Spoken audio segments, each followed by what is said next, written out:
tetapi orang Israel tidak mengenal Tuhan pencipta mereka. Jadi itu adalah bahasa-bahasa apa namanya itu peribahasa namanya. Itu peribahasa ya? Iya.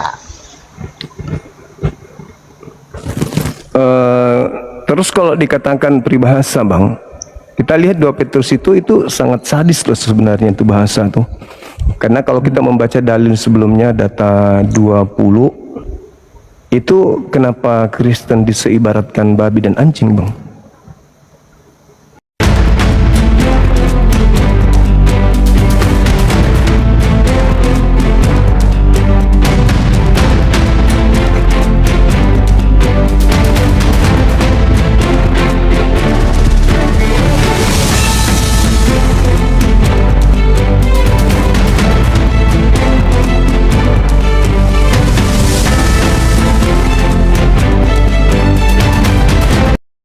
Assalamualaikum warahmatullahi wabarakatuh. Selamat datang di channel Cahaya Debat, tempat kita membahas berbagai topik keimanan dengan terbuka dan penuh penghormatan.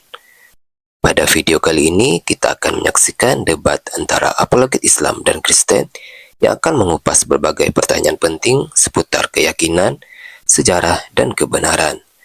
Dengarkan dengan pikiran terbuka, ambil pelajaran yang bermanfaat, dan tetap junjung tinggi sikap saling menghargai.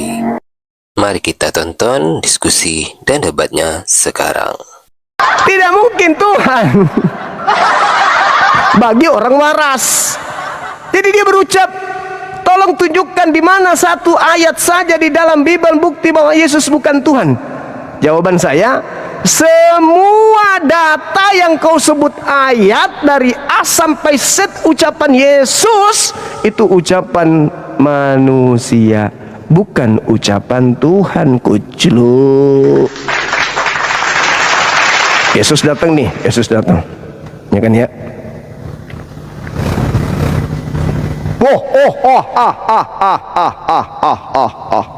Oh, gagah dia kan? Turun dari bukit Zaitun. Akulah Yesus, Tuhan pencipta langit dan bumi. Tidak ada Tuhan selain aku. Orang waras melihatnya nih.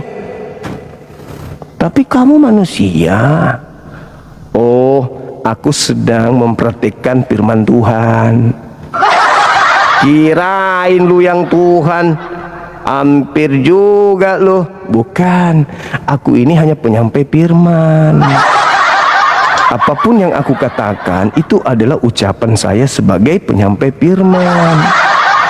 Yohanes 3 nomor 13 kata Yesus apa? Yohanes 3 nomor 34 kata Yesus apa?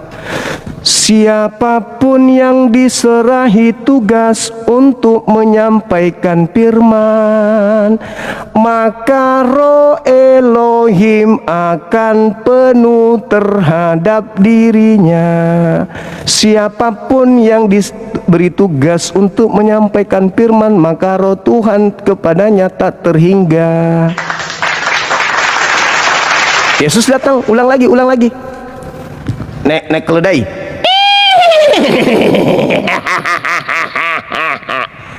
Keledainya lagi mabuk kan.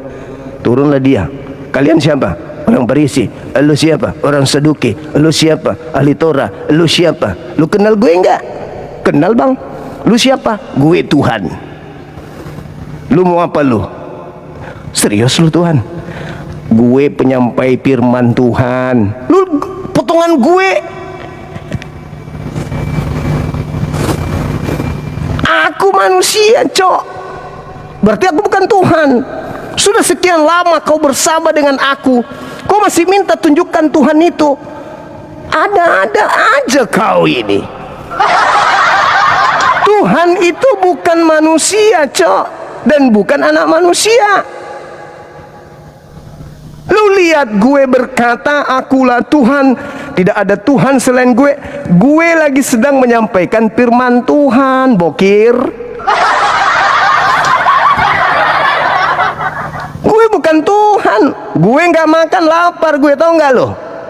Gue nggak tidur ngantuk gue. Asal lo tahu.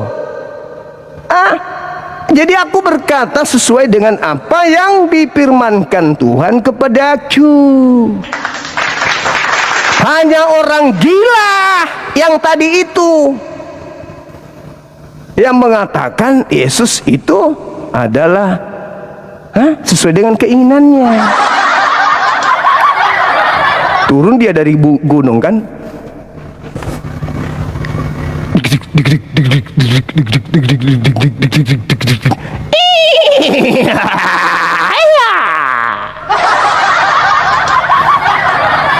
turun dia naik keledai dia kan. Weh, Yesus datang, Yesus. Tuhan rupanya itu naik keledai tadi. Manusia. Yang naik keledai tadi itu manusia. Berjalan di atas air. Apa yang berjalan di atas air? Manusia. Manusia yang berjalan di atas air. Membangkitkan Lazarus. Kedepak. Manusia sedang membangkitkan Lazarus. Apalagi membuat air menjadi anggur. Manusia. Manusia pilihan, utusan pencipta. Dia adalah wakil Tuhan. Dia adalah Mesias yang diberi kekuatan dan mujizat serta tanda-tanda dahsyat dari pencipta langit dan bumi. Setiap utusan Tuhan pasti punya mukjizat sesuai dengan zamannya. Datang si pemakan herder tadi itu dibilang Tuhan. Dompala Kardoba. Ya, susah berdiskusi karena memang dia sudah 2 kali lebih jahat dari orang Farisi. Susah. Tidak bisa kita hadapi dia dengan akal. Dia pasti akan kemana-mana. Tadi kan lihat Ayub 19 kan 25 bangkit. Langsung dibilang Tuhannya bangkit. Benar-benar setiap ada kata bangkit selalu merujuk kepada bangkitnya Yesus dari kubur. Alamak, kenapa sikit-sikit itu larinya ke sana? Parah kalian ini, memang parah kalian. Sudah begitu nggak mau mendengar, kayak namanya juga 2 kali lebih jahat dari Farisi ya kan ya. Dimaklumi aja nya. Orang naik keledai atau keledai? Naik keledai dibilang Tuhan. Orang lahir di palungan dibilang Tuhan. Orang jalan di atas air dibilang Tuhan. Orang ngobati orang dan mengatakan dosamu telah diampuni dibilang Tuhan. Aku tidak berkata-kata dari diriku sendiri. Apa yang aku katakan adalah apa yang diperintahkan Bapakku untuk aku katakan dan aku sampaikan. Dia aku mengatakan dosamu telah diampuni, itu aku dengar dari Bapakku. Yang mengampuni Bapakku, bukan aku. Kucluk. Firman yang kau dengar dari mulutku itu bukan dari aku. Yohanes 14:24. Tetapi dari Dia yang telah mengutus aku.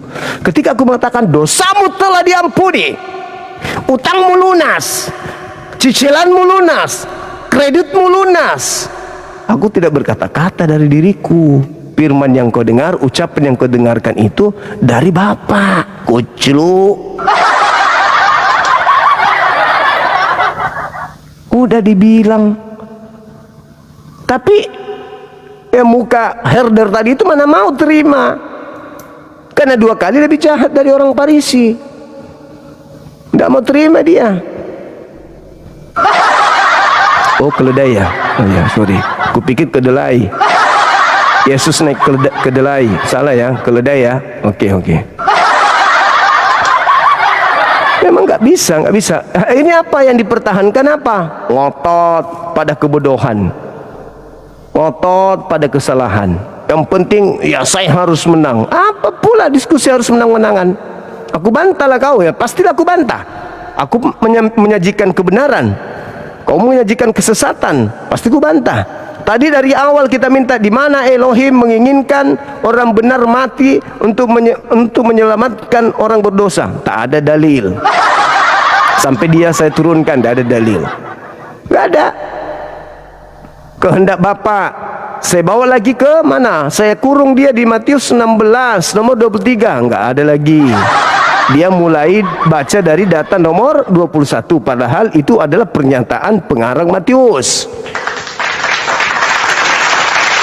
Ya, hancur, kemana-mana perginya, nubuatan segala macam, entah apanya dia bawa.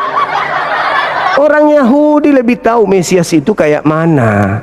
Mesias itu datang sama seperti Daud, sama seperti Salomo, sama seperti Saul, sama seperti Harun. Itu Mesias.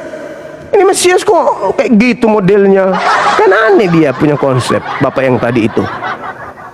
Makanya kita minta, di mana dalilnya Mesias mati dan itu diinginkan oleh Bapak? Ya kan, tidak ada dalilnya kan? Tidak ada. Kita minta tadi dalilnya, nggak ada, sama sekali nggak ada. Jadi hanya cocokologi doang. Cuman supaya mereka ini saja, tapi faktanya nggak ada. Itulah susahnya Oten. Apapun dia, pasti errornya di situ. Memaksakan kehendak yang tidak masuk akal, malah bertentangan dalil.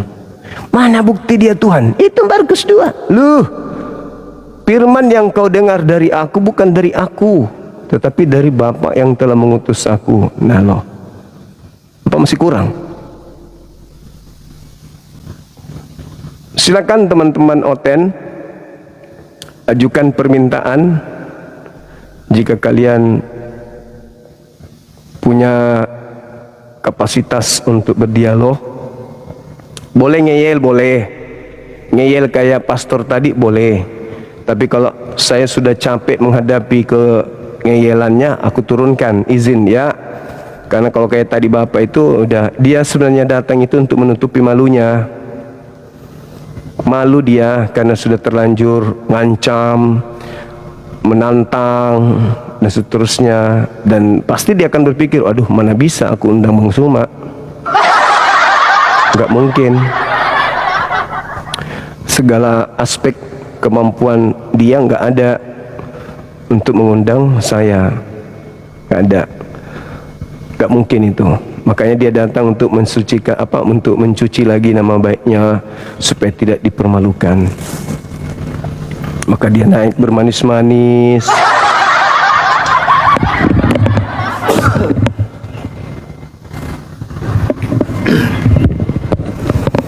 Lalu dikatakan diskusi inilah yang benar, yang kayak begini kata dia, yang tenang. Iya, saya masih tenang karena kau belum menipu, tapi di saat kau sudah menipu, mana bisa aku tenang? Kalau kau sudah mulai melakukan tipuan-tipuan, pasti nggak mungkin aku tenang, pasti ku bal-balin. Kalau kau sudah mulai jurus tipuan, itu teman-teman sekalian. Jadi sebenarnya dia naik itu hanya untuk mengademkan suasana saja, karena dia tadi terlanjur emosi, terlanjur ngancam gini bla bla dan seterusnya. Makasih, suka kali aku pakai topi nih. Yang penting jangan dikasih kentang. Aku belum nikah, kalau sampai wajahku kayak kentang itu, sudahlah, orang pada lari semua sama aku. Gak ada lagi yang mau lamar aku nanti. Begitu teman-teman sekalian, ya. Jadi apa yang kita sajikan data terukur oleh akal sehat. Mereka aja yang tidak sampai ke otaknya karena memang sudah disetting seperti itu adanya.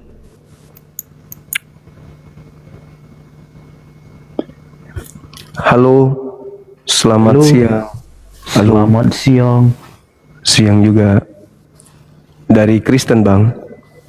Benar Bang, dari Kristen. Oke, bisa buka kamera silakan. Aku mengikuti Nabi di sensor mukanya Bang. Tuhanmu aja yang kau ikuti. Masa Tuhanmu bisa tampilkan wajah? Masa kau tidak? Tuhan aja bisa kok. Aku mau mengikut Nabi. Tuhanmu kau ikuti, menampakkan wajahnya. Aku nggak mau ngikut dia. Aku mau ikut Nabi di sensor Bang. Kenapa kamu nggak ikuti wajahnya? Tuhanmu menampakkan wajah turun, hanya menggunakan sempak. Pakai Nabi. Itu Nabi enak di sensor. Sempak aja dia pakai. Kenapa kamu nggak ikuti? Kan dalilnya. Jadilah seperti Yesus. Barang siapa yang mengakui Yesus ada dalam dirinya, maka dia harus wajib hidup sama seperti Yesus hidup. Harusnya kalian itu keliling-keliling pakai sempak doang. Aku mau Iya. ikut Nabi, aku ikut Nabi disensor muka setiap Serius? kemanapun. Harusnya kalian itu kan kemana-mana pakai sempak doang. Kau kan harus meneladani Yesus. Aku mau kemana-mana tanpa wajah. Gak bisa, Nabi Muhammad ada wajahnya gitu. Aku mau disensor. Nah, Tuhanmu juga ada wajahnya. Kenapa kamu malu? Aku mau disensor. Gitu? Aku mau disensor. Udahlah, kalau gitu kau ke neraka aja. Titip salam sama Paulus. Aneh kan teman-teman, disuruh buka kamera, larinya ke Nabi Muhammad. Ya sudah, kita balas. Kenapa nggak sama ikut Tuhanmu? Ya kan? Iya. Harusnya diikuti Tuhannya. Nanti kalau ditanya, kau menghujat. Nah, apa pula menghujat? Kan memang kalian disuruh untuk mengikuti Tuhan kalian. Matinya kalian itu jangan mati karena minum tua. Jangan. Mati karena mabuk itu jangan. Kalian harusnya mati itu gara-gara disalib. Bang Suma, ya paman, aku udah lelah hidup di bumi. Terus aku udah mau pindah alam. Ya udah, hubungi gereja, siapkan penyaliban. Nah, udah, salib. Siapa aja yang sudah capek di dunia karena nggak bisa mengalahkan argumentasi apologet Islam, dah pindah alam, salib. Ikuti Yesus. Nah, hari ketiga bangunlah kalian. Bangunlah kalian dari kubur pada hari ketiga. Berjalanlah kalian selama 40 hari 40 malam kan, menggunakan kain kafan. Nah, udah, kalau Kristen begitu semua hancurlah dunia ini. 40 hari setelah dia keluar dari kubur, mutar-mutar ke mall, minum kopi, ojek gabah, main layangan. 40 hari kemudian, dah terangkatlah kalian ke surga. Ikuti dia, karena itu dalilnya. Di Yohanes 2 itu harus jelas kan, nomor 6. Barang siapa yang mengaku ada Yesus Kristus dalam dirinya, maka dia wajib hidup sama seperti Yesus hidup. Nah, udah, lakukanlah itu. Hari ke-8 nonot kalian dipotong. Kan? Kalian mau ke sekolah jangan naik mobil, lihat laut, berjalan di atas air. Laku pastikan goreng dan madu laku. Setiap kalian mati, hari ketiga udah disiapkan ikan goreng tuh, sama madu, iya kan? Iya. Yang jadi masalah di sini, sebelum kalian mati, kalian harus diludahin dulu. Ditampar, bagian tampar akulah ya. Akulah bagian tampar ya. Akulah bagian tampar. Enggak kerasa kok. Diludahin, ditampar, ditonjok. Kemudian dia apa lagi? Ditelanjangin, ditombak, digantung, lalu disalib. Akulah yang bagian tampar aja, aku ya kan ya. Bang Suma, ya paman, aku sudah menjadwalkan diriku pindah alam besok, aku mau disalib. Artinya apa? Kau undang aku untuk nampar muka kau itu, ya kan?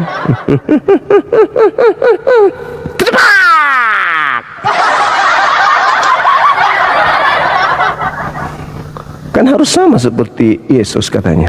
Wajib pula tuh dalilnya. Wajib sama seperti Yesus. Ya udah. Wajib sama artinya ya harus sama seperti Yesus, tidak bisa tidak sama. Begitu teman-teman.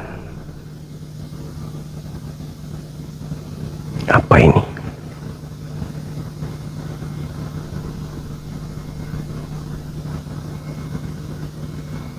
Memang benar sekarang ini di gereja-gereja Tuhan, pelayan mimbarnya yang bagian puji-pujian, pemusik, ya pokoknya pelayan panggungnya, apalagi di bawah panggungnya yang melayani itu banyak boti alias gay. Itu berarti memang ada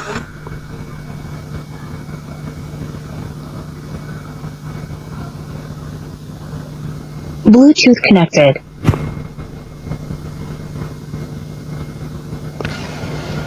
Iklan.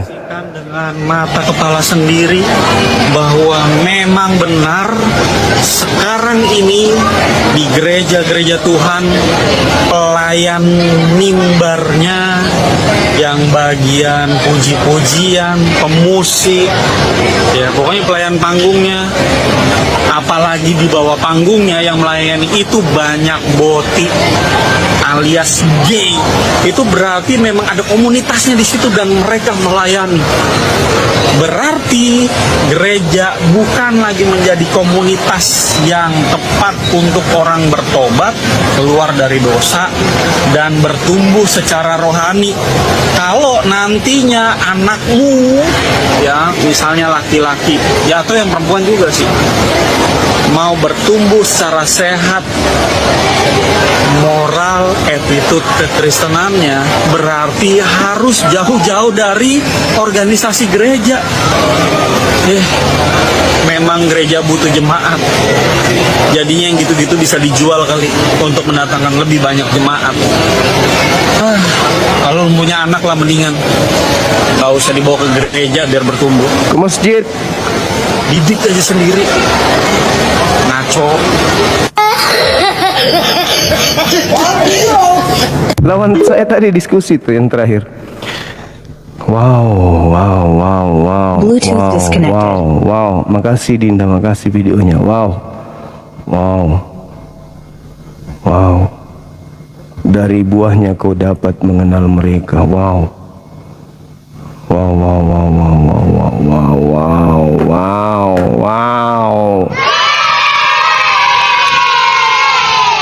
Masih bagus itu sih daripada yang kemarin cukur bulu paha. Bulu paha.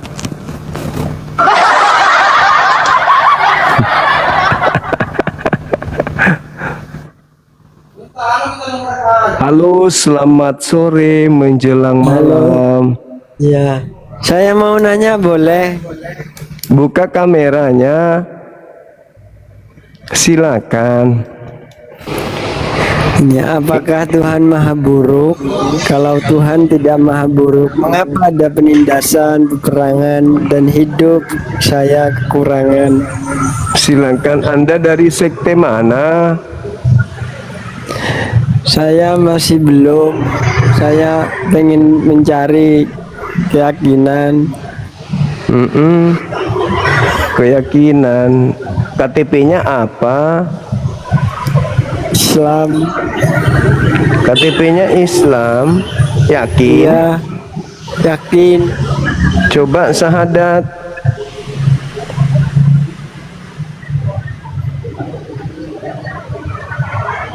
Halo saudara Marman.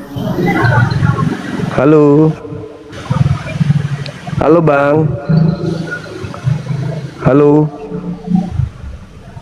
abangku. Ngomong dong. Halo.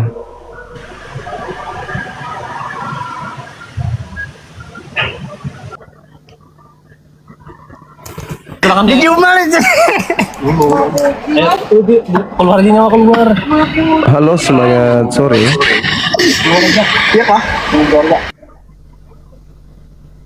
Apa dia? Kenapa dia? Saudara itu kenapa? Laparkah?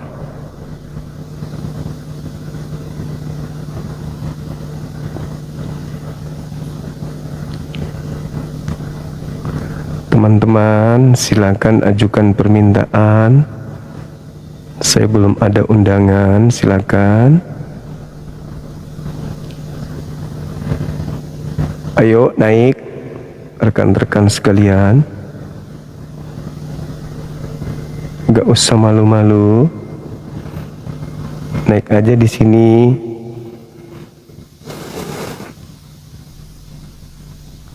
Jangan takut. Materinya kan sederhana aja pun. Materinya sederhana, bukannya berat kali. Halo saudara Edi. Halo, selamat siang Bang. Siang juga. Bisa buka kamera dari Katolik? Dari Islam, Bang. Oh, ada yang ingin disampaikan?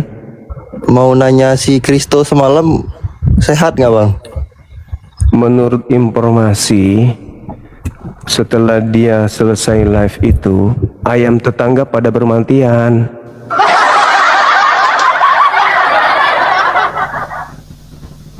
Ayam tetangga pada bermatian setelah ini, setelah live. Kenapa, Bang Suma? Apa informasinya? Kenapa ayam pada bermatian?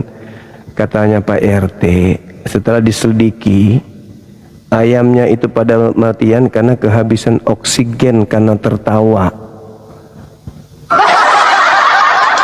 Ayamnya pada tertawa kehabisan oksigen. Setelah mendengarkan Bang Suma dan tim menertawakan Chris, ternyata mereka ayam-ayam ini ngintip lewat jendela. Nah, ikut pula tertawa. Akhirnya mereka pada mati kehabisan oksigen. Begitu teman-teman. Ayam pun tertawa. Petantang petenteng, nantang, begitu diajak pakarnya untuk buka manuskrip, lain yang dibahasnya. Halo saudara mesianik, silakan ajukan lagi permintaannya. Mesianik silakan diajukan kembali. Saudara mesianik, ajukan permintaan, silakan.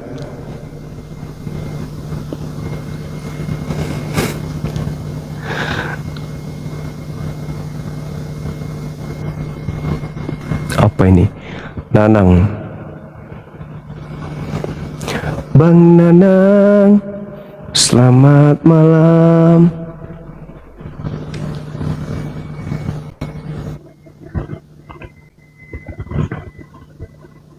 Halo, Bang Nanang. Oh ya? Pagi-pagi Kristol itu live dia. Bahas apa dia, teman-teman? Si Kristol itu. Bahas apa dia? Halo Bang Nanang. Nanang, pasti orang Manado ini ya kan ya? Bang Nanang. Oh, orang Ambon ya. Nanang itu Ambon kan ya? Bang Nanang.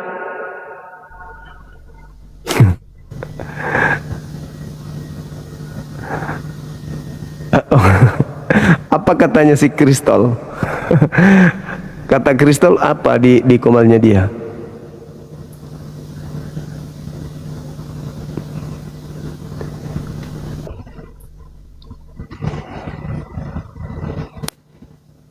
Bang Nain, apa kabar Bang? Halo. Halo. Bang Nain, ada onde-onde kah? Halo.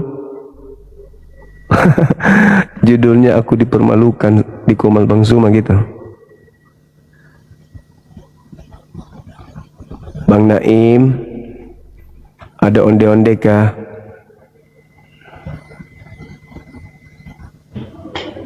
Halo, semangat sore saudara mesianik.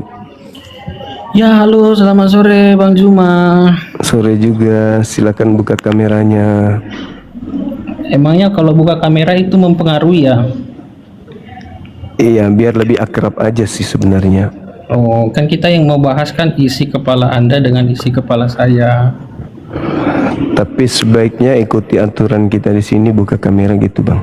Iya, masalahnya kalian suka persekusi. Apalagi tuh? Iya, kalian tahu lah orang itu hal yang sering kalian lakukan kok. Apa itu contohnya? Iya, persekusi, gerebek-gerebek orang. Contoh. Ya, contohnya kan kalian kan suka bahas iman orang, tapi kalau iman kalian dibahas, kalian langsung mengancam. Ya, kalau bahas imannya orang itu pakai data nggak apa-apa. Iya, kita bahas ayo pakai data yuk.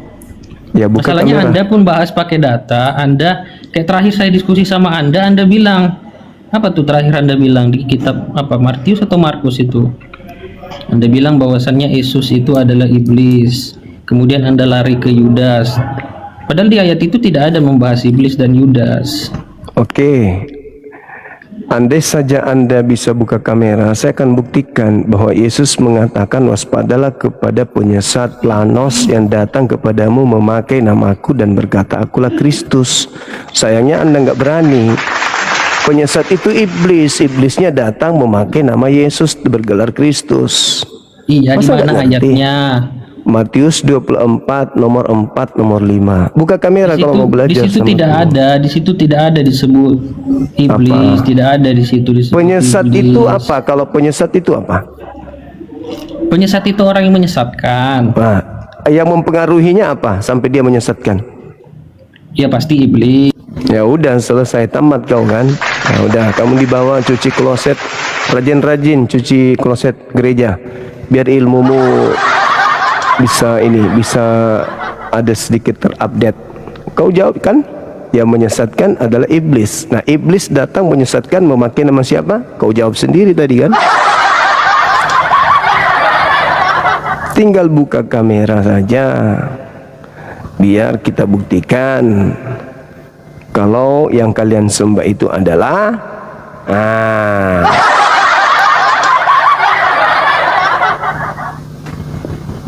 jangan kau bilang kita menghujat, tapi kau sendiri yang mengatakannya. Iblis datang memakai nama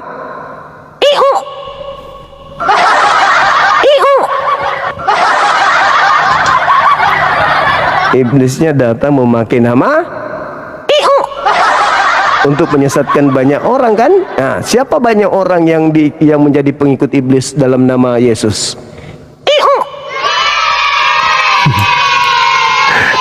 Iya, pengikut iblis yang memakai nama Yesus, pengikutnya disebut apa?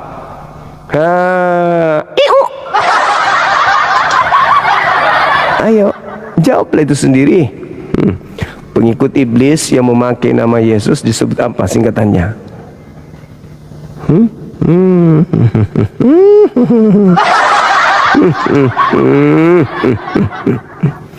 Jadi ketika ada iblis nih, kan Yesus mengatakan, waspadalah kepada penyesat.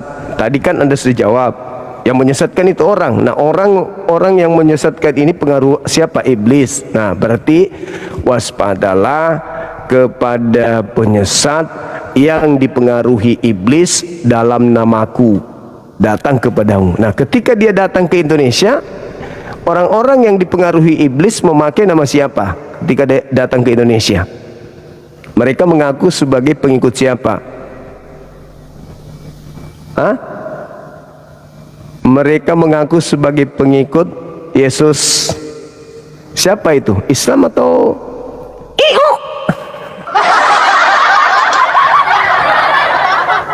ayo, siapa yang menjadi pengikut Kristus? Islam atau Kristen?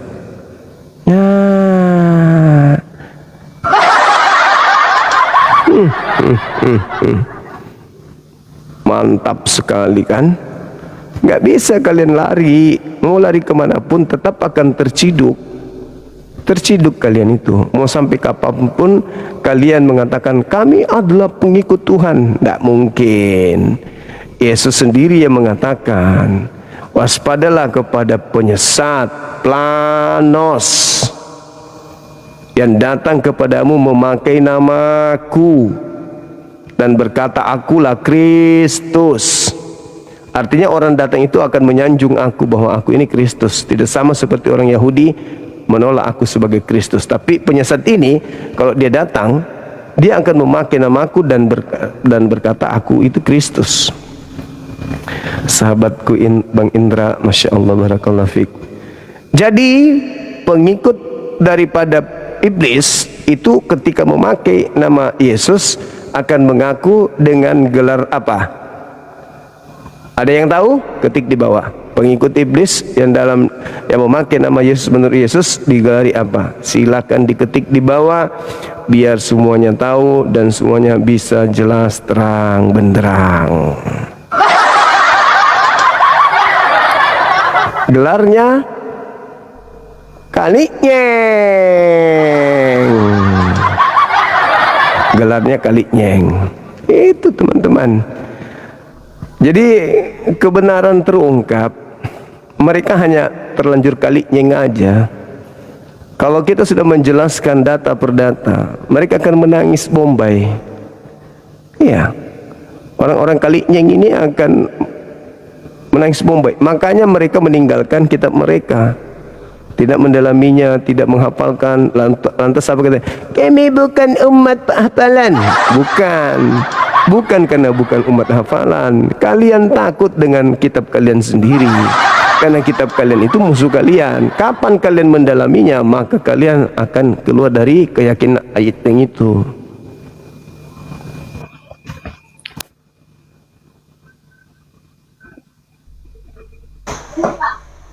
Halo, semangat malam. Ya, semangat siang Bang Zuma. Siang juga Abang. Gimana? Apa Ya, kabar? gimana kita diskusi kita ini Bang Zuma? Diskusi kita ini, Yesus dipersembahkan kepada siapa?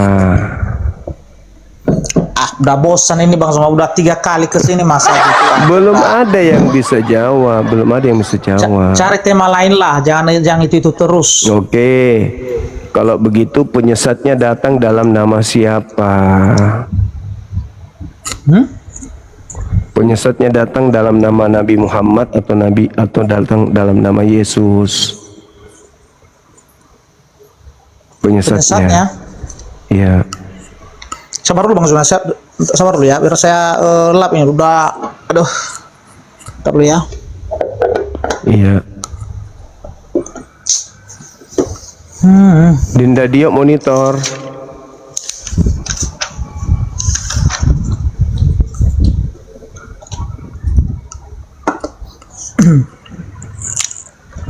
Aduh.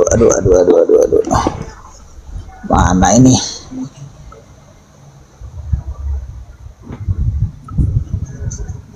Ya, jadi begini Bang Zuma, Din. Bang Zuma, boleh kita bahas 2 arah ini Bang Zuma? Kita bahas juga Al-Quran kan? Boleh kan? Boleh. Jadi begini Bang, saya mau bertanya juga sama Bang Zuma ini. Soalnya saya dengarkan bahwa di Al-Quran itu tidak ada 100% firman Allah. Benar kan? 100% firman Allah Al-Quran. Iya. Al-Quran. Definisi firman Allah ini seperti apa Bang Zuma? Kalamullah, perkataan Allah yang datang kepada setiap nabi, pernyataan. Oke. Itu. Baik. Jadi bagaimana nanti Bang kalau ada kata-kata manusia di dalam Al-Quran itu? Kata-kata manusia. Iya, perkataan manusia. Iya, berarti Allah menceritakan tentang manusia. Sama seperti ketika Allah bercerita tentang Nabi Musa. Maka Nabi Musa berkata, kan begitu. Artinya ketika Nabi Musa berkata, berarti Allah kemudian menyampaikan perkataan Nabi Musa itu kepada Nabi Muhammad. Berarti Allah mengutip kata-kata manusia gitu. Menyampaikan perkataan manusia tadi kepada Nabi Muhammad SAW. Iya, apakah perkataan manusia itu adalah perkataan Allah juga? Perkataan Allah yang sampai kepada Nabi Muhammad yang menceritakan tentang apa yang menjadi peristiwa terdahulu yang kemudian disampaikan kepada Nabi Muhammad. Iya, maksudnya makanya saya tanyakan tadi kan, definisi firman Allah itu kan seperti apa? Firman Abang Allah, bilang tadi kan itu kan kata-kata Allah, iya kan? firman Allah Iya. yang disampaikan kepada Nabi Muhammad, perkataan Allah apapun itu, baik Allah bercerita tentang Nabi Ibrahim, Nabi Musa atau apapun itu firman Allah, bukan karangan Nabi Muhammad. Seperti itu. Kalau menurut Anda, apakah buku Lukas itu firman Allah? Begini Bang, ya. Menurut saya firman Allah itu, ya kalau dikatakan ya 100% firman Allah, berarti tidak ada perkataan manusia di sana, murni itu dari Allah. Nah, kalau Tuhan bercerita tentang umatnya atau utusannya terdahulu, itu gimana dong? itu bukan kata-kata Allah itu, tetapi Allah mengutip perkataan manusia. Ya, Karena karena sumber perkataan itu, sumber kata-kata itu bukan darinya tetapi dari manusia. Yang disebut firman Allah itu adalah memang murni dari dirinya sendiri, dari Allah itu sendiri, bukan dari manusia.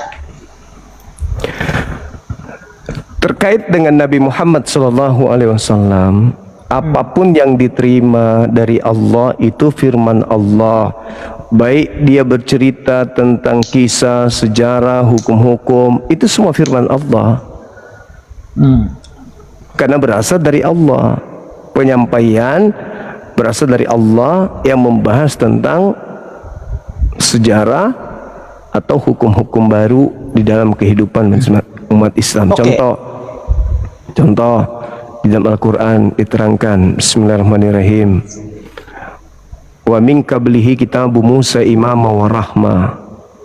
Jadi kata Allah kepada Nabi Muhammad, sebelum Al-Quran telah ada kitab Musa sebagai petunjuk dan juga rahmat kepada kaumnya Bani Israel. Wa hadza kitab musaddiqul lisanan arabiyya liyunziral ladzina zalamu wa busyra lil muhsinin. Dan Al-Quran ini adalah kitab yang membenarkan kitab-kitab sebelumnya dalam bahasa Arab sebagai pemberi peringatan kepada orang-orang yang zalim dan kabar gembira kepada orang-orang muhsin atau orang-orang yang beriman. Nah, artinya Al-Quran menerima pemberitaan bahwa dulu ada Torah kepada Nabi Musa dan kaumnya, lalu diceritakan tentang hal tersebut kepada baginda Rasulullah Muhammad SAW dalam bahasa Arab, karena Nabi Muhammad dan kaumnya menggunakan bahasa Arab. Begitu. Oke. Saya tanggapi ya. Iya. Ya. Ada di Al-Hijr 6 Bang Zuma, saya bacakan ya. Iya. Dan mereka berkata, wahai orang yang kepadanya diturunkan Al-Quran, sesungguhnya engkau dalam kurung Muhammad benar-benar orang gila. Iya. Ini perkataan siapa Bang? Perkataan Allah atau perkataan manusia? Coba. Jadi Allah kemudian menyampaikan di dalam Al-Quran itu bahwa orang-orang kafir terhadap Nabi Muhammad itu menuduh Nabi Muhammad ini sebagai orang yang gila. Oke, padahal Nabi Muhammad kemudian tidaklah orang gila, melainkan apa yang disampaikan kepadanya itu adalah firman Allah itu sendiri. Inna nahnu nazzalna dzikra wa inna lahu lahafizun. Apa yang disampaikan kepada Nabi Muhammad itu bukan ucapan orang gila, melainkan Al-Quranul Karim yang aku wahyukan, aku juga yang menjaganya. Makanya dikatakan, oke, berarti Allah itu suka mengutip-ngutip kata-kata orang, tetapi dia katakan bahwa itu adalah firman-Nya gitu.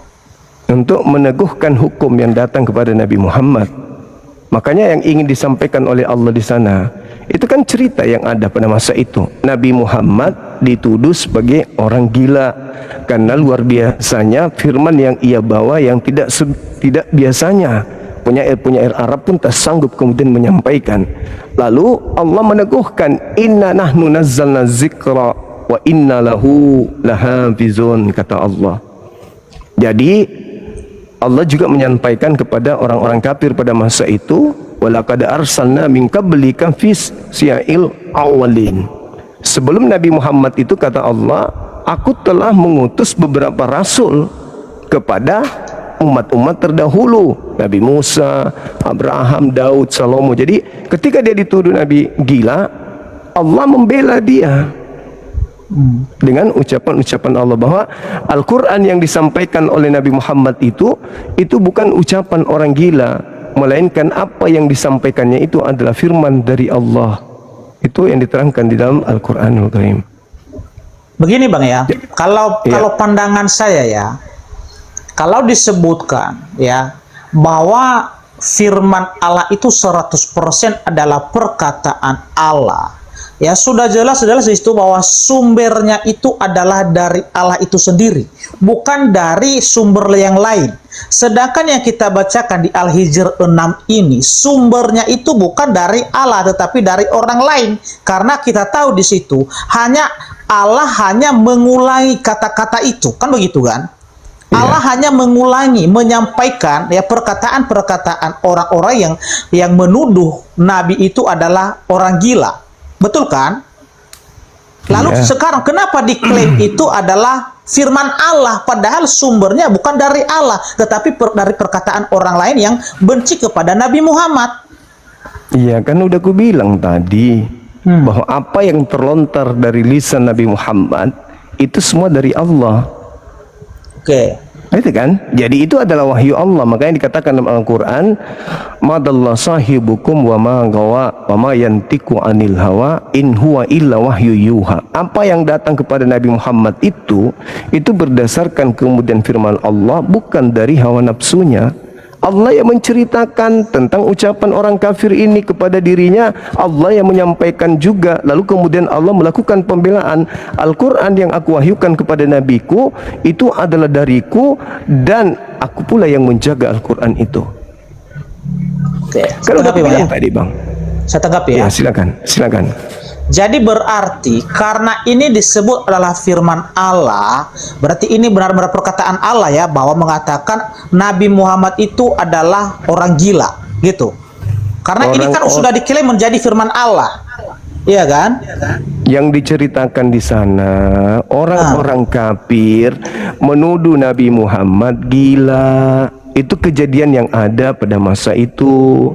Ya ayyuhalladzina nuzzila alaihi zikr innaka lamajnun. Itu ucapan orang kafir kepada Nabi Muhammad. Diceritakanlah kemudian firman itu kembali kepada Nabi Muhammad, bahwa orang-orang ini menyampaikan kepada Nabi Muhammad kalau Nabi Muhammad itu adalah orang gila. Lalu Allah kemudian mengatakan, tidak, apa yang diucapkan Nabi Muhammad itu adalah firman dariku, aku yang mewahyukan, aku juga yang menjaga firman itu. Seperti itu. Ya, saya udah ngerti Bang, saya udah ngerti ya. Di Al-Hijr 6 ini Allah itu sedang membela Nabi Muhammad, benar kan? Ya, bahwa tuduhan orang-orang yang benci kepada Nabi Muhammad atau orang-orang kafir pada saat itu tidak benar bahwa Muhammad itu gila, ya kan? Masalahnya sekarang ya, sumber kata-kata itu, sumber tuduhan itu kan bukan berasal dari Allah kan? Dari orang-orang kafir yang benci kepada Nabi. Ya, kenapa sekarang diklaim itu bahwa itu adalah firman Allah? Itu yang saya maksud Bang Zuma.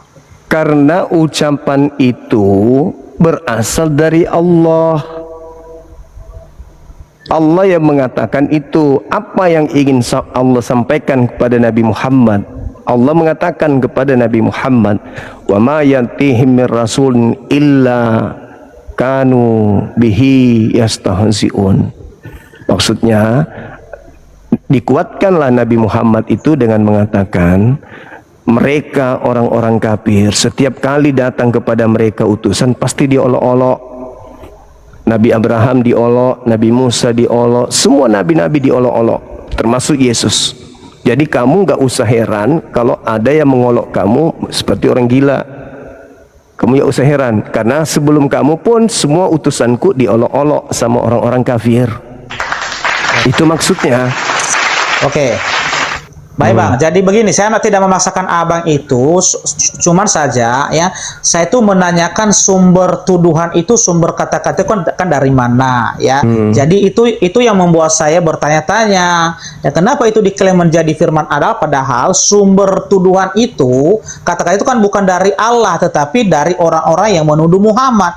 Cuman saja di situ kan karena hanya Allah mengulanginya, bahkan bukan Allah yang langsung berbicara, tetapi Jibril kan, melalui malaikat Jibril kan, bukan langsung Allah yang mengatakan itu kepada Nabi Muhammad, ya kan? Nabi Muhammad menerima wahyu dari Roh Kudus, Roh Kudus menerima dari Allah.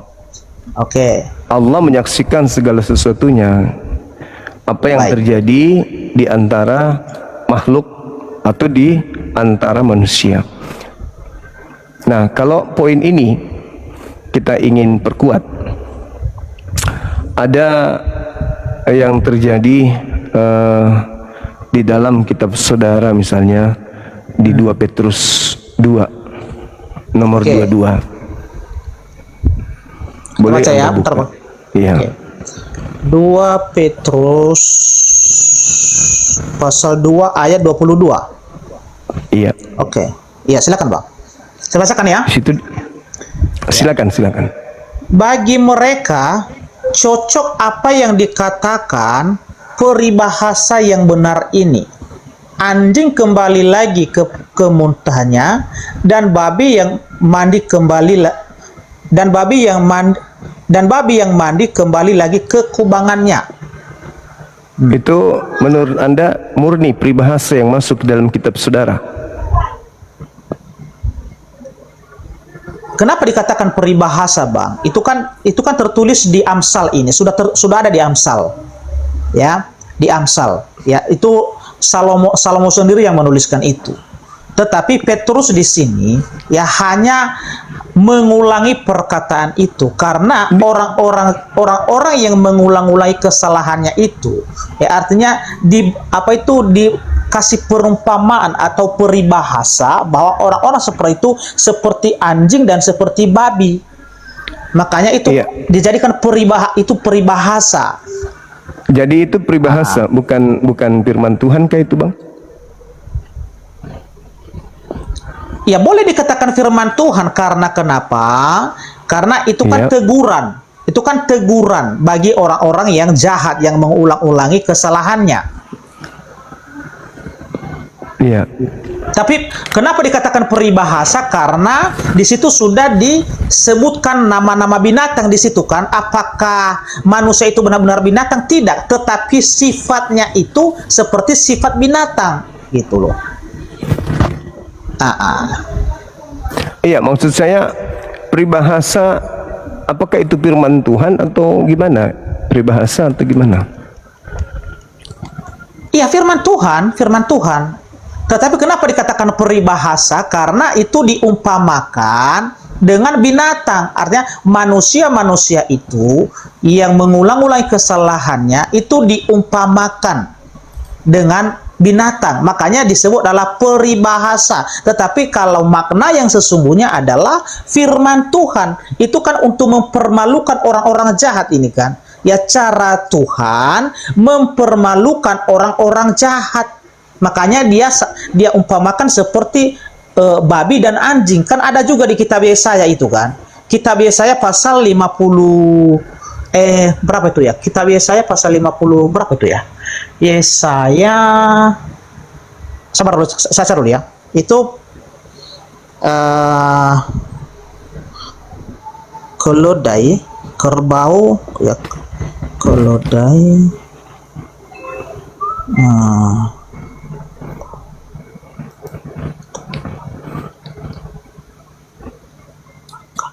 Sabar dulu ya, saya cari dulu ya. Iya.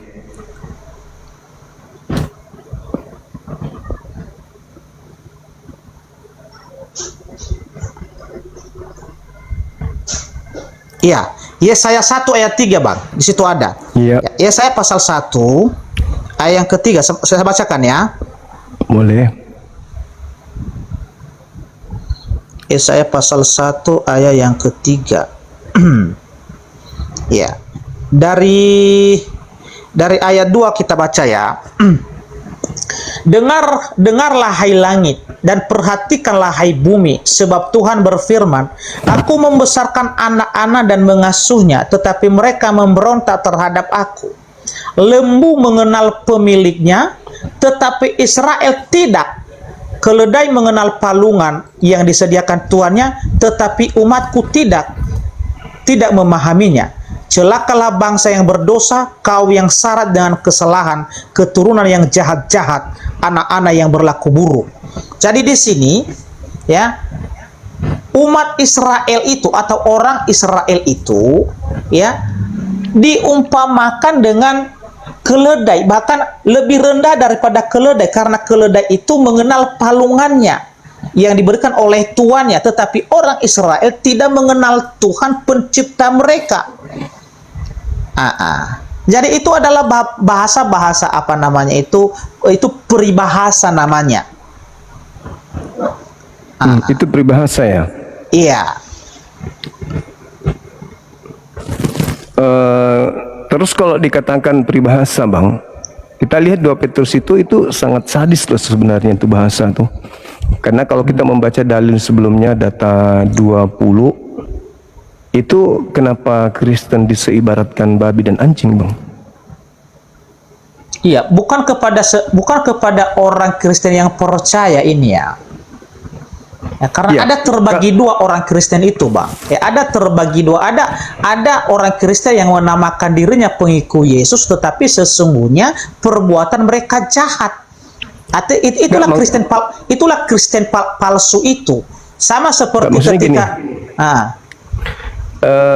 jadi gini, kalau orang yang keluar dari Kristen disebut sebagai babi atau anjing yang kembali kepada muntahnya, babi yang mandi kembali kepada kekubangannya, berarti kalau dia tidak murtad, itu disebut apa dia, Bang? Iya, orang Kristen, orang percaya. Iya, kan dikatakan kalau dia murtad, kembali kepada dosa-dosa, maka dia diibaratkan peribahasa anjing yang kembali ke muntahnya.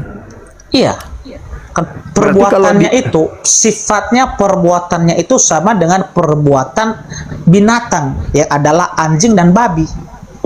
Artinya kalau dia baik-baik saja, berarti dia bukan anjing gila dan bukan juga babi gila gitu.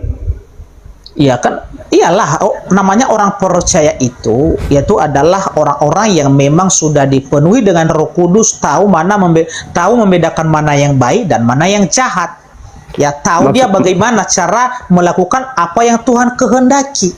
Bagaimana melakukan firman-firman Tuhan itu.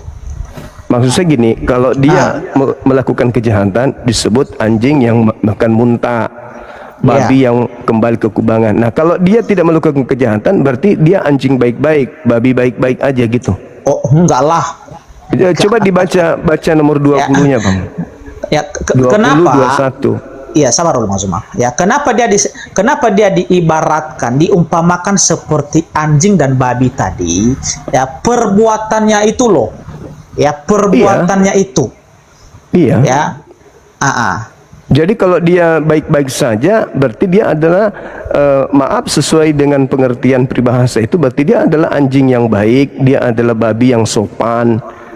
Ya, tidak ada anjing yang tidak memakan muntahnya, Bang. Tidak ada babi yang tidak kembali ke kubangannya kalau itu babi liar atau anjing liar gitu loh. Karena Yesusnya mengatakan di dalam Matius 7 kan, jangan kau memberikan barang kudus kepada anjing dan mutiara kepada babi kan gitu. Nah, sedangkan di 2 Petrus 2 ini kok ada kesetaraan antara julukan orang Kristen yang melakukan kemaksiatan disebut anjing yang makan muntah, babi yang kembali ke kubangan.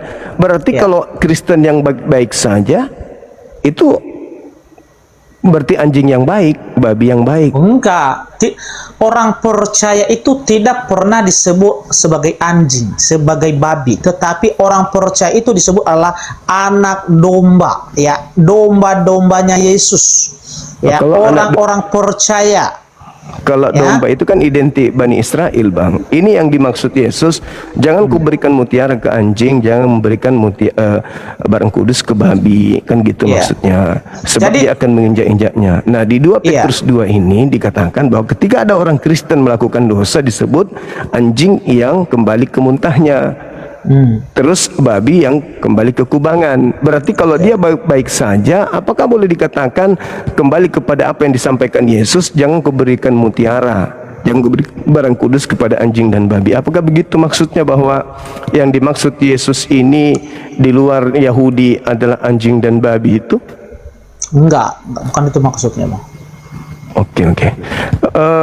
Dinda Dio, silakan naik. Saya sudah azan di sini, saya ibadah dulu sebentar. Saudara Depi, kita balik setelah saya ibadah sebentar. Ada berapa menit itu, Bang? Soalnya Saya biasanya 15 sampai 20 menit.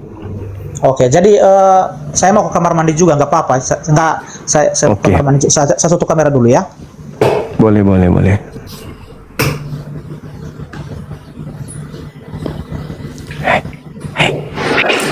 Jangan Assalamualaikum warahmatullahi wabarakatuh. Assalamualaikum warahmatullahi wabarakatuh. Jangan terlalu disiksa, ya. Iya, siap. Ibadah dulu. Siap Bang Jumat. Ya, Dinda. Ya. Nanti kalau ini deh ada materi disampaikan aja, suruh dia duduk di pojokan nyimak. Siap. Buat orang-orang percaya dijadikan anak domba, tapi kita orang-orang percaya. Assalamualaikum warahmatullahi taala wabarakatuh semuanya. Yang di bawah teman-teman mau nggak jadi orang-orang percaya supaya disebut dengan anak domba? Jadi kita harus menjadi orang-orang percaya. Ngomong percayanya aja itu sahdu banget ya. Sahdu banget, percaya. Baik, assalamualaikum warahmatullahi taala wabarakatuh. Semuanya kembali lagi kita di Onde Time, dan sesuai dengan pesan Panglima, yang di atas saya yang orang percaya duduk nyimak aja ya. Kali ini kita mau bawa materi perjalanan Abraham atau Nabi Ibrahim menemui anaknya Ismail di Mekah. Gitu. Jadi selamat menyaksikan materi, duduk manis, tenang, nikmati cemilannya, tehnya diminum, kopinya diminum, terus sebat-sebatnya diisep dulu gitu. Jadi kita orang percaya duduk nyimak ya Bang ya, Bang Depi ya. Siap. Oke, mantap. Jadi teman-teman, kemarin kita sudah membahas mengenai apa itu Bir Lahairoi atau BR Lahairoi, dan apa kaitan dan hubungannya dengan sumur Zam-Zam. Nah, kali ini kita akan membahas beberapa hal mengenai bahwa nanti dari Yoktan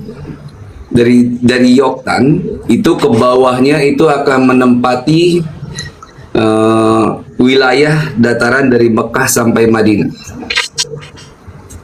Oke, Bismillahirrahmanirrahim, kita mulai. Kemarin kita sudah sempat membahas masalah Al-Qiblah.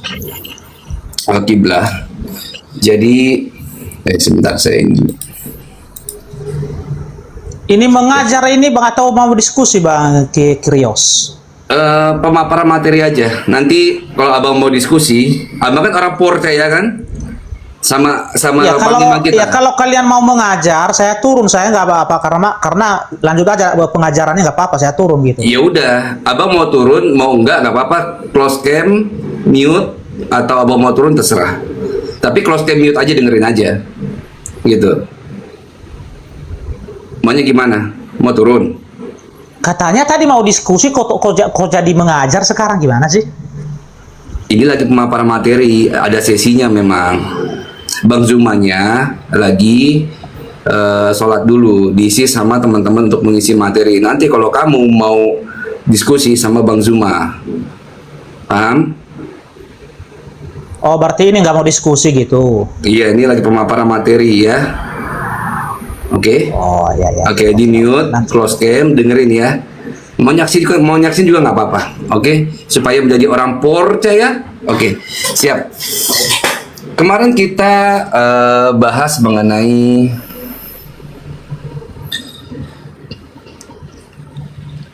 dari Ustadz bisa bisa ya gedein ya? Gimana sih caranya? Nggak bisa ya? Bisa. Jadi kemarin kita sudah mengenal apa itu tempat syur. Ini di Bereshit atau di Kejadian 16 nomor 7 ya. Jadi kemarin itu dalam Kejadian 17 nomor 7 itu kita melihat bahwa di sini dikatakan Fitorik Hajar Al-Hijaz. Jadi perjalanan Torik itu perjalanan Ibunda Hajar ke Hijaz. Nah, Hijaz itu kemarin juga ini kita sekalian review kemarin sebentar ya. Hijaz juga sudah kita tahu ada di mana? Ada di wilayah geografis di pesisir barat Arab Saudi yang memanjang sepanjang Laut Merah dan mencakup kota-kota suci utama yaitu Mekah, Madinah, serta Jeddah, Taif, dan Tabuk. Kita lanjut. Nah, kemarin kita sempat bubukin siapa sih namanya tuh? Ya kemarin tuh yang minta validasi itu lupa saya. Itu mengenai Yoktan. Yoktan itu dari Yoktan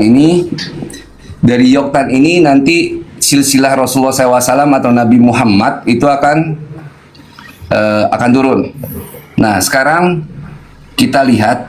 Jadi nanti Yoktan itu Ustadz Dio itu salah satunya itu akan melahirkan anak yang namanya Hazer Mawet. Kalau di dalam Arabiknya menjadi Hadromaut. Jadi ini nih keturunannya. Dan semua keturunan Yoktan itu menyebarnya sampai mana? Nah, kita lihat dalam tafsir Raibah Sa'adiyah Daud itu berkata apa? Di sini berkata nanti Ustadz artinya Ustadz ya. Wakana miskanahum min Makkah ilai antaji ilai al-Madinah ilai al-Jabal Asyarki. Jadi mereka itu tempatnya keturunan dari Yoktan itu akan menempati daerah-daerah yang tadi kita sebut. Nah, apa aja sini? Nah, kita translate aja kali Ustaz ya, bercepat ya. Kita translate. Nah, jadi dia ini keturunan Yoktan itu akan menempati sampai ke Mekah, sampai ke Madinah. Anak-anak keturunannya Yoktan nih, sampai situ nih, sampai ke sini. Nah, nanti clue-nya lagi kita lihat di Kejadian atau Bereshit atau Genesis 20 nomor 1. Ini perjalanan Abraham nih. Abraham journey from there to the region of the Negev and settled between Kadesh and Shur while he was sojourning in Gerar. Jadi dikasih tahu di kita nih ada oh ya sebelumnya tadi nih. Yang ini Ustadz di Kejadian 10 nomor 30 Ustadz. Nah, ada yang penting juga Ustadz sebelum ke Abraham yang tadi. Jadi Kejadian 10 nomor 30 Dikatakan apa? Wahi Mosava Mimesha Bo Akha Sefara Har Hakedem. Ada nama Mesa di sini, Mim Mesa. Mesa nanti, nah tulisan di sini nih. Mesa nanti dijelaskan oleh Rabi Yahudi saat dia gaun itu menjadi Mekah nanti, Ustaz. Nah ini nih. Oke.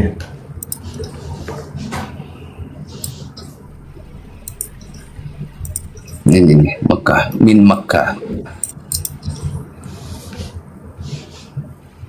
Dari Mekah. Oke, mantap. Jadi Mesya itu di Kejadian 10 nomor 30 itu nanti diterjemahkan jadi Mekah. Terus nanti sampai dia itu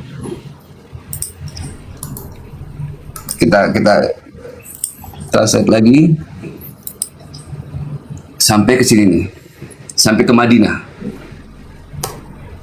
Madinah, oke. Jadi semua keturunan dari Yoktan ini dia akan memenuhi sampai sana, gitu kan, sampai sana. Nah ini kita lihat yang tadi tuh nomor 20.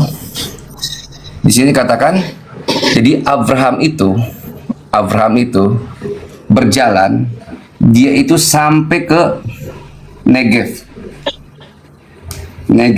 Negev itu dalam Ibrani itu artinya selatan, Ustaz.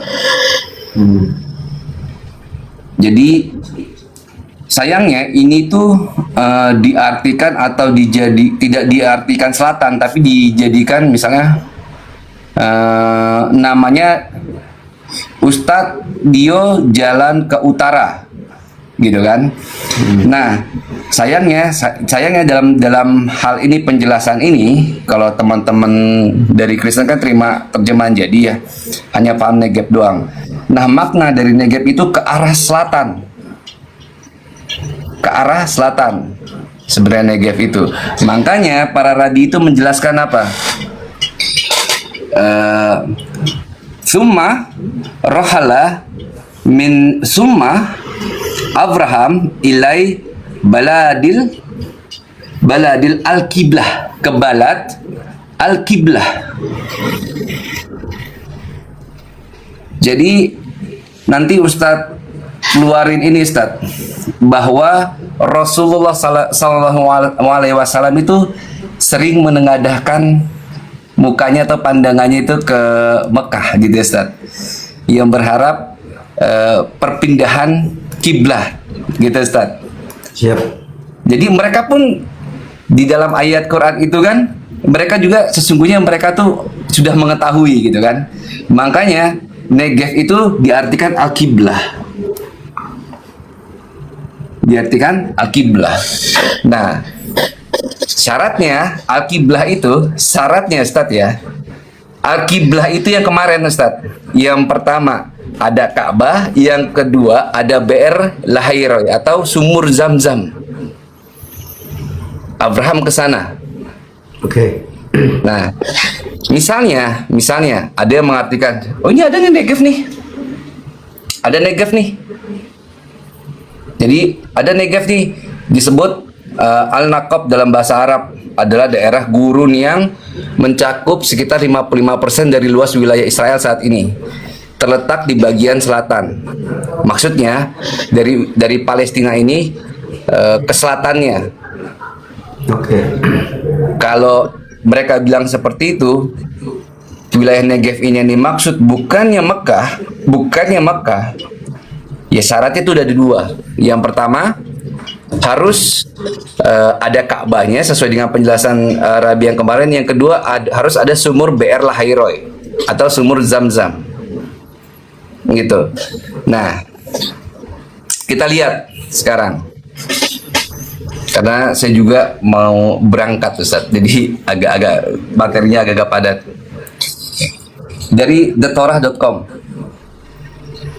apa yang mau kita bahas ini sebenarnya inti bahasanya. Perjalanan tadi Abraham itu ke Negev, ke selatan, itu mau ngapain? kan nggak pernah dikasih tahu tuh. Abraham itu perjalanan ke Negev ke selatan itu mau ngapain? Nah, dijelaskan. Abraham visit Ishmael, Jewish version. Ini dari itu ya, websitenya Yahudi. Websitenya Yahudi. Kita bisa cross check sebentar. No, tuh. Ada Torah portion, holiday, scholarship and paid. Tuh.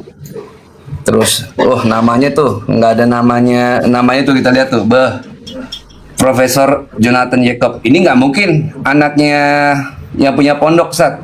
Kayaknya nggak mungkin namanya begini. Profesor Philip Michael Sherman itu nggak mungkin, kayaknya jebolan dari Gontor, nggak mungkin kayaknya, Ustaz. Nah, di sini dikatakan kita translate aja ya biar cepat ke bahasa Indonesia. Nah, jadi dikatakan apa? Dijelaskan Abraham mengunjungi Ismail versi Yahudi. Nah, Pirkei di Rabbi Eliezer atau sering disingkat PRE. Umumnya diperkirakan berasal dari abad ke-8 atau awal abad ke-9 Masehi. Menawarkan tambahan yang menarik pada kisah Alkitabiah mereka. Jadi PRE ini Pirkei di Rabbi Eliezer memperkenalkan kisah tersebut dengan redaksi seperti ini. Nah, dikatakan apa? Diceritakan, dan dia, Ismail, tinggal di padang gurun Paran. Nah, ini Kejadian 21 nomor 21. Ismail mengirim utusan dan mengambil seorang istri dari antara putri-putri Moab bernama Aisyah. Saya ulang. Jadi Ismail itu mengirim utusan dan mengambil seorang istri dari antara putri-putri Moab bernama Aisyah. Kita lanjut. Aisyah digambarkan di sini sebagai orang Moab, meskipun nama tersebut berasal dari bahasa Arab dan merupakan nama salah satu istri Muhammad Rasulullah SAW. Kisah kemudian berlanjut dengan pertemuan Ibrahim dengan wanita ini. Jadi nama Aisyah itu ternyata memang sudah ada sejak dahulu. Nah, nanti di masa yang akan datang menjadi istri dari Rasulullah SAW. Nama yang sama. Nama yang sama. Setelah 3 tahun, Abraham pergi menemui Ismail, anaknya. Setelah bersumpah kepada Sarah bahwa ia tidak akan turun dari untanya di tempat Ismail tinggal. Jadi Abraham ini mau mengunjungi nih si Ismail. Cuma dia janji kepada Sarah, karena Sarah ini digambarkan dalam Alkitab ya, atau sejarah Keyahudian juga, bahwa Sarah ini ibunda yang pencemburu. Gitu. Jadi dia janji, enggak, saya akan menemui anak saya saja dan saya tidak akan turun dari tunggangan saya atau unta saya. Nah, kita lanjut. Pada saat Abraham tiba di sana pada tengah hari dan mendapati istri Ismail di sana, ia bertanya kepadanya, "Di manakah Ismail?" Perempuan itu atau istrinya Ismail itu menjawab, "Ia pergi bersama ibunya untuk membawa buah-buahan dan kurma dari padang gurun." Ia berkata kepadanya, Abraham berkata kepada istrinya Ismail, "Berilah aku sedikit roti dan air, karena aku sangat lelah setelah perjalanan melalui padang gurun." Perempuan itu menjawabnya, "Aku tidak mempunyai roti dan air." Oke. Nih, di sini juga dijelaskan. Jadi kisah ini dimulai dengan Abraham menghadapi ketegangan yang sama seperti yang terdapat dalam Kejadian 21. Ia terikat pada putranya, tetapi Sarah bersikeras agar ia menjaga jarak yang jelas tuh. Setelah tiba, Abraham kecewa dengan kurangnya keramahan menantunya. Kurang menantunya yang bertentangan dengan salah satu prinsip inti Abraham. Nanti lihat Kejadian 18 nomor 19 dan norma-norma umum keramahan. Hal ini sangat kontras dengan perlakuan Rebekah atau Rivkah terhadap hamba Abraham dalam Kejadian 24 dimulai dari nomor 17 sampai 20. Kita lanjut. Sikap Aisyah yang kurang ramah berkaitan dengan statusnya sebagai orang Moab. Suatu kelompok yang menurut Taurat juga tidak membawakan roti dan air kepada bangsa Israel ketika mereka membutuhkan. Nah, ini bisa dilihat nanti di Ulangan 23 nomor 4 sampai nomor 5. Abraham memberikan isyarat kepada putranya untuk menceraikan istrinya, sebuah isyarat. Jadi ia berkata kepadanya, Abraham berkata kepadanya, nya di sini istrinya Ismail. Ya. Jadi berkata, ketika Ismail pulang, sampaikan kepadanya kata-kata ini, anak orang bijak seperti separuh orang bijak, dan beritahukan kepadanya bahwa seorang laki-laki tua dari tanah Kanaan datang menemuimu, dan ia berkata, gantilah ambang pintu rumahmu, karena itu tidak baik bagimu. Nah, ketika Ismail kembali dari padang gurun, ibunya menyampaikan kata-kata itu kepadanya. Dan anak orang bijak sama seperti separuh dari orang bijak. Pesannya yang tadi nih sampai sama istrinya. Dan Ismail mengerti. Kemudian ibunya memanggil seorang perempuan dari rumah ayahnya dan namanya adalah Fatimah. Fatimah. Klaim bahwa Hagar menceraikan Ismail, istri dari Mesir, secara eksplisit tercantum dalam Taurat di Kejadian 21 nomor 21. Tetapi di sini adalah istri keduanya, dan Hagar secara khusus memilih seseorang dari kota asalnya. Karena Abraham menolak istri pertama dan dia tampaknya ingin memastikan bahwa masalah itu tidak akan muncul lagi, Fatimah adalah salah satu nama putri Muhammad SAW. Jadi istri yang kedua kalau menurut sejarah literaturnya Yahudi adalah Fatimah. Yang pertama istrinya Aisyah yang diceraikan, yang kedua adalah Fatimah. Kita lanjut. Setelah 3 tahun, Abraham kembali mengunjungi putranya Ismail. Setelah bersumpah kepada Sarah seperti pada kesempatan pertama bahwa ia tidak akan turun dari untanya di tempat Ismail tinggal, ia tiba di sana pada tengah hari dan mendapati istri Ismail ada di sana. Ia berkata kepadanya, "Di manakah Ismail?" Istrinya menjawab, "Ia dan ibunya pergi mengembalakan unta di padang gurun." Ditanya lagi, Abraham berkata kepadanya, "Berilah aku sedikit roti dan air, karena aku sangat lelah setelah perjalanan melalui padang gurun." Istrinya membawa roti dan air dan memberikannya kepadanya. Abraham bangkit dan berdoa kepada Yang Maha Kudus, terpuji dia. Maksudnya di sini Yang Maha Kudus itu kepada Hashem, Hakadosh Baruhu dalam bahasa Ibrani, terpujilah dia atas putranya, dan rumah Ismail dipenuhi dengan segala kebaikan dan berkat. Jadi Abraham setelah dijamu dengan baik oleh istrinya yang bernama Fatimah, akhirnya Abraham itu memberikan berkat ke rumah tersebut. Ketika Ismail pulang, istrinya menceritakan apa yang telah terjadi, dan Ismail tahu bahwa kasih dan belas kasihan ayahnya kepadanya tetap ada. Seperti yang dikatakan, setiap seorang ayah mengasihani anak-anaknya. Ini dalam Mazmur 103 nomor 13. Jadi ini kisahnya. Jadi kisahnya teman-teman. Kita telah menyaksikan bagaimana apologet Islam dan Kristen menyampaikan argumen dengan keyakinan mereka masing-masing. Perbedaan yang ada bukan untuk memperkeruh suasana, tetapi menjadi ruang untuk saling memahami dengan lebih dalam. Semoga diskusi ini menambah wawasan kita dan mendorong kita untuk mencari kebenaran dengan hati yang jujur dan pikiran yang terbuka. Terima kasih sudah menyaksikan sampai akhir.